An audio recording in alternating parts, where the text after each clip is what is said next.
At 18, with nowhere left to go and no one willing to give them a chance, the twin sisters stood on a dirt road staring at what looked like the end of everything. People had already made up their minds about them. Too young, too broke, too unlikely to succeed. But what nobody understood in that moment was that they weren't looking at an ending. We're standing at the start of something that would leave everyone speechless. Amara tightened her grip on the crumpled paper in her hand, the one that proved the farmhouse now belonged to them. $10. That was all it took. Not because it was a good deal, but because no one else wanted it. The place stood in silence, worn down by years of neglect. The roof dipped in the middle, the wooden walls were cracked, and the windows were nothing more than jagged openings. Even the air felt heavy, like the house itself had been waiting to collapse. Lena let out a slow breath, her eyes scanning every broken corner. For a second, doubt crept in, but she didn't say it out loud. They stepped forward together, their shoes crunching against gravel and dry leaves. Front porch groaned under their weight, each step echoing louder than expected. Side, it was worse. Dust coated everything. Pieces of the ceiling had fallen in, and the floor felt uneven beneath their feet. There was no light except what slipped through the broken windows. No sound except their breathing and the quiet whistle of wine through the cracks. It didn't feel like a home. It barely felt safe. It was the only place in the world that was theirs. Alina dropped her bag near the wall and looked at her sister. "We can fix this," she said softly, even though she wasn't sure how. Mara nodded, not because she had a plan, but because she refused to let fear decide for them. They had already survived too much to stop now. Hunger, rejection, nights with no place to sleep. This wasn't worse than that. This was a chance. As the sun began to set, the farmhouse grew colder. Shadows stretched across the floor, and the quiet turned heavier. They gathered what little they had and sat close together, their backs against the wall. No electricity, no warmth, just determination holding them in place. Outside, the world kept moving, unaware of what was starting inside those broken walls. That night, sleep didn't come easily. Every creak sounded like a warning. Every gust of wind felt like it might tear the place apart. But neither of them said they were scared. They didn't need to. Both felt it. And still, they stayed. Because deep down, beneath the fear and exhaustion, something stronger had taken root. A quiet decision. No matter how impossible it looked, no matter how long it took, they were going to turn this into something real. Not just a house. A future. Morning didn't arrive gently. It came with a cold breeze pushing through the broken windows and a harsh light that exposed every flaw the darkness had hidden. Amara woke first, her body stiff from the hard floor, her eyes adjusting to the reality around her. For a moment, she stayed still, listening. No city noise, no voices. Just silence and the distant sound of wind brushing against dry grass. It felt unfamiliar, but not empty. It felt like a test. Alina slowly sat up, pulling her jacket tighter around herself. Her eyes met Amara's, and for a second, neither of them spoke. Didn't need to. Truth was right in front of them. This place wasn't going to fix itself. If they wanted something different, they had to start now. No waiting. No excuses. They stepped outside, the morning air sharp but refreshed. In daylight, the land looked even more overwhelming. Tall weeds stretched across the yard, swallowing what might have once been a path. Pieces of wood, rusted metal, and broken furniture were scattered everywhere. It didn't look like a home. It looked abandoned in every sense of the word. But Amara bent down, grabbed the first piece of debris she could carry, and tossed it aside. That single action set everything in motion. Hour by hour, they worked without stopping. Clearing, lifting, dragging. Their hands quickly became rough, their muscles aching in ways they weren't used to. Sweat mixed with dust, and the sun climbed higher, making every movement heavier. Alina paused once, wiping her forehead, glancing around at how little they'd actually changed. Progress felt invisible. For a moment, frustration hit hard. "This is too much," she whispered, almost to herself. Amara heard it. She straightened up, catching her breath, then looked around the same way. It was overwhelming. No denying that. But instead of agreeing, she pointed to a small patch of cleared ground near the porch. "That wasn't there yesterday," she said quietly. It wasn't much. It was proof. Proof that effort, even small, meant something. They kept going. By midday, a car slowed down on the dirt road. People inside glanced over, clearly surprised to see anyone working on that property. The driver shook his head slightly before continuing on. Look lingered longer than expected. Not angry, not cruel, just doubtful, like they were watching something that wasn't going to last. Lena noticed it too, but this time she didn't react. She just picked up another broken board and kept moving. Inside the farmhouse, they focused on one room. Just one. It was the least damaged, with only part of the ceiling missing. They cleared out the fallen pieces, swept away layers of dust using an old broom they found, and pushed everything unusable into a corner. Bit by bit, the space started to change. Not perfect, not even close. It felt different. Lighter. As the sun began to drop again, their energy faded with it. They sat on the porch, tired beyond words, their hands sore and their clothes covered in dirt. But when they looked at the yard, and then back inside that one small room, something shifted. It didn't feel impossible anymore. It felt difficult. And that was something they could face. For the first time since they arrived, Alina allowed herself a real smile. Not forced. Not uncertain.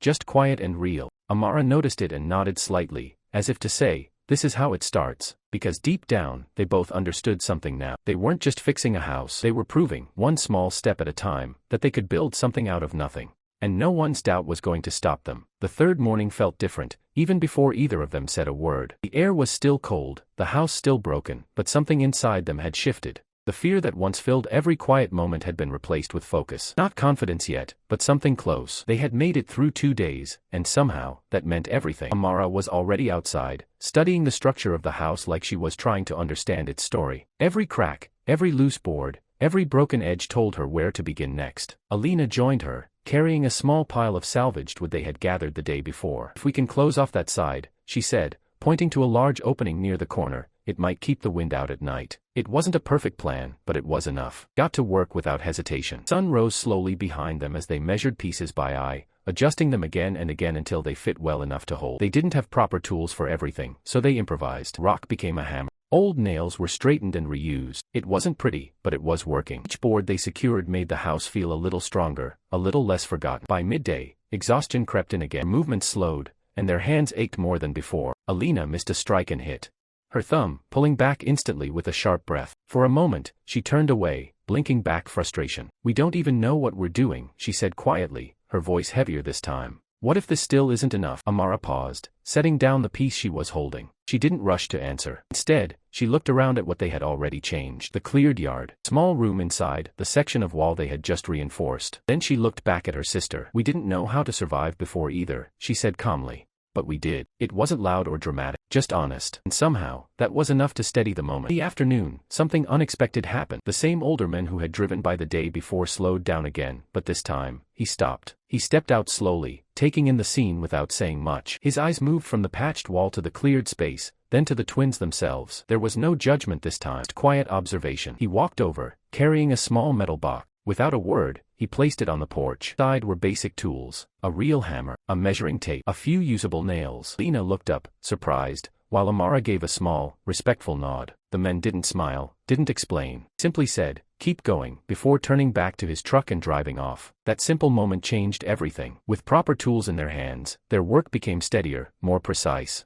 The sound of hammering echoed differently now, stronger, more certain. They fixed the gap in the wall by evening, blocking out most of the wind that had kept them awake the nights before. It wasn't perfect, but it held. As the sky turned orange, they stepped back to look at what they had done. Farmhouse still stood worn and damaged, but now it showed signs of resistance. Like it was fighting to stand again, just like they were. At night, as they sat inside their small cleared room, something new settled between them. Not just hope, but belief. Quiet, steady belief that maybe, just maybe, this place wouldn't break them. Maybe it would rebuild them instead. The fourth day, the farmhouse no longer felt like something they had to survive. It started to feel like something they could shape. Change was small, almost unnoticeable from a distance, but inside, it was real. Air didn't cut through as sharply anymore. The silence didn't feel as heavy. Even the light that entered through the repaired section seemed warmer, like the place was slowly waking up. Amara stood in the doorway that morning, looking out at the yard they had cleared piece by piece. It wasn't perfect, but it was no longer wild and forgotten. You could see the ground now.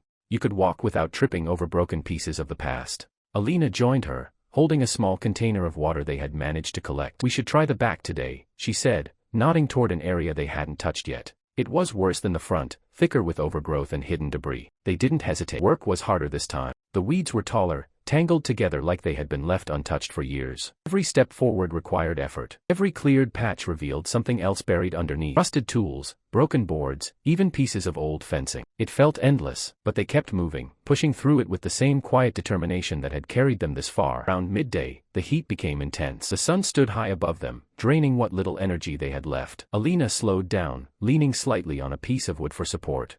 "We can't keep going like this forever," she said, her voice tired but honest. It wasn't doubt this time, it was reality speaking. They were running low on everything: food, strength, time. Amara nodded, understanding without arguing. "Then we don't think about forever," she replied. "Just today." She picked up another handful of weeds and pulled them free from the ground, roots and all. It was a small answer, but it shifted something again. They didn't need to solve everything at once, just needed to keep moving forward. Later that afternoon, as they worked near the back corner, they uncovered something unexpected. Beneath the overgrowth was a small water pump, old but not completely destroyed. It was rusted, half-buried, and clearly hadn't been used in years, but it was there. Possibility. Alina knelt down beside it, brushing away dirt carefully, her eyes focused. "If this works," she started, but didn't finish the sentence. They spent hours trying to figure it out, cleaning it, adjusting what they could, using the few tools they had to loosen parts that had been stuck for too long. It wasn't easy, and more than once it felt pointless. But just as the sun began to set, something shifted, a faint sound, then another, and finally, a weak but steady flow of water pushed through. They froze for a second, staring at it like it wasn't real. Then Alina let out a quiet laugh, the kind that comes from pure relief. Amara smiled, a rare, full smile that showed just how much that moment meant. It wasn't just water, it was progress. It was survival becoming something more stable. As evening settled in, they carried that small victory with them. They washed their hands properly for the first time since arriving. Cool water felt like a reward, simple but powerful. The farmhouse, once completely lifeless, had just given something back, and in that moment, they realized something important. The place wasn't just something they were fixing, it was slowly starting to take care of them too. By the 5th day, the farmhouse no longer looked abandoned. It still carried the marks of everything it had been through, but now there was movement, purpose, and signs of life in every corner. The yard had shape, the walls held stronger, and for the first time, the space felt like it was slowly becoming a home. Mara woke up before sunrise, stepping outside into the quiet morning. Air felt different now, softer somehow. Walked toward the small water pump,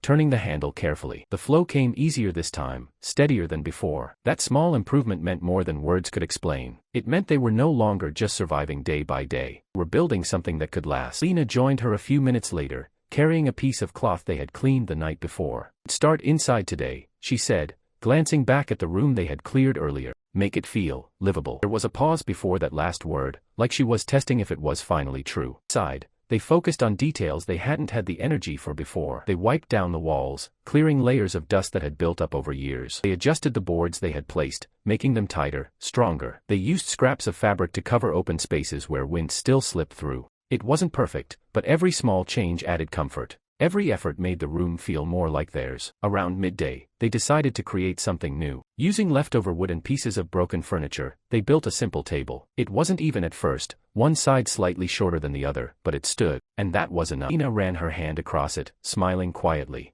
"We made this," she said, almost in disbelief. Amara nodded, her expression calm but proud. Outside, the small patch of land they had cleared earlier became their next focus. The soil was dry, but not dead. Worked it slowly, breaking it apart, removing stones, preparing it for something more. They didn't have seeds yet, but they planned anyway. A garden, even. The idea of it felt like hope planted ahead of time.